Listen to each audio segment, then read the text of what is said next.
एकदम हो पाएंगे, क्योंकि जब कोई व्यक्ति मर जाता है तो चारों लोग कंधा देते हैं। तो भारतीय जनता पार्टी मरी हुई पार्टी हो गई है, धीरे धीरे अंतिम सांस ले रहा है। 2-4-5 महीने में मर जाएंगे वो लोग।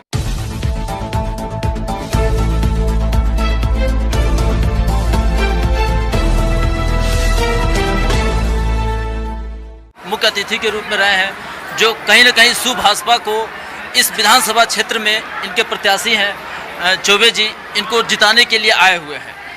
पार्टी का क्या मैनिफेस्टो है और किस तरीके से ये इस क्षेत्र में अपने को मजबूत कर रही है, इसी पे हम इनसे बात करेंगे। सर, क्या कहना चाह रहे हैं सर? क्योंकि 2014 में एक क्रांति हुई थी, क्या इसी तरीके के इतिहास को सुभाषपा भी दोहराने जा रही है?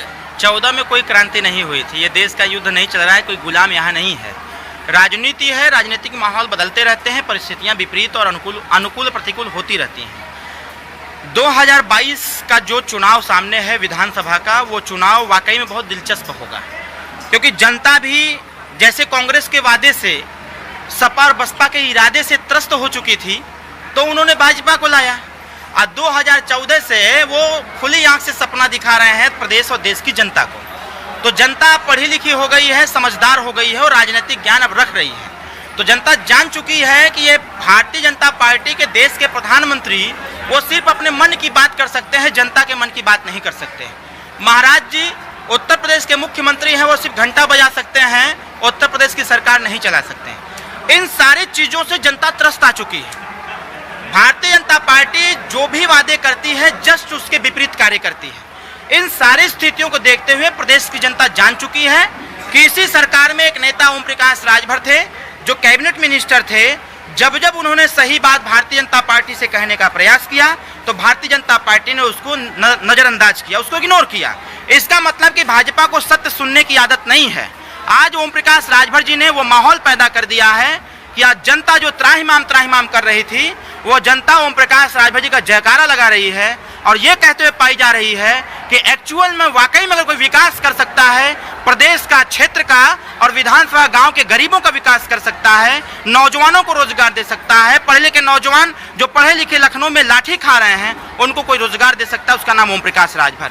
ओम प्रकाश राजभर ने तय किया हुआ है कि 2022 की सरकार बनेगी तो उत्तर प्रदेश में कुटीर उद्योग को स्थापित करके जितने बेरोजगार हैं उनको रोजगार दिया जाएगा। जब तक कुटीर उद्योग स्थापित नहीं हो जाता है तब तक हर बेरोजगार को 10,000 रुपया महीना सरकार की तरफ से उनको बेरोजगारी भत्ता दिया जाएगा।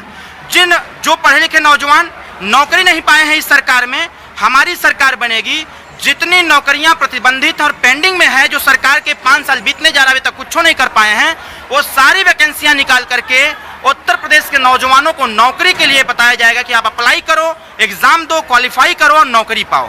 उनको सारी व्यवस्था दे करके नौजवानों को रोजगार और नौकरियां भी हम देने का कार्य करेंगे। अगर राजभर जी की बात कही जाए तो जो उन्होंने जनता के बुनियादी मुद्दों को उठाया है, चाहे बिजली बिल का मामला हो, रोजगार का मामला हो, भ्रष्टाचार का मामला हो, तो क्या ये बड़ा परिवर्तन, मात्र इनके पास 4 विधायक हैं, तो क्या ये 403 जो सीट है उत्तर प्रदेश में, क्या ये सरकार बनाने में सक्षम हो पाएंगे? एकदम हो पाएंगे, क्योंकि जब कोई व्यक्ति मर जाता है तो चारों लोग कंधा देते हैं। तो भारतीय जनता पार्टी मरी हुई पार्टी हो गई है, धीरे धीरे अंतिम सांस ले रहा है। 2-4-5 महीने में मर जाएंगे वो लोग। तो हम ही 4 विधायक उनको वो कंधा देंगे और प्रदेश को ये बताएंगे कि ये जो मरे हुए हैं अपने कुकर्मों से मरे हुए हैं, इनको ईश्वर ने नहीं मारा है, इनको जनता ने मार दिया है।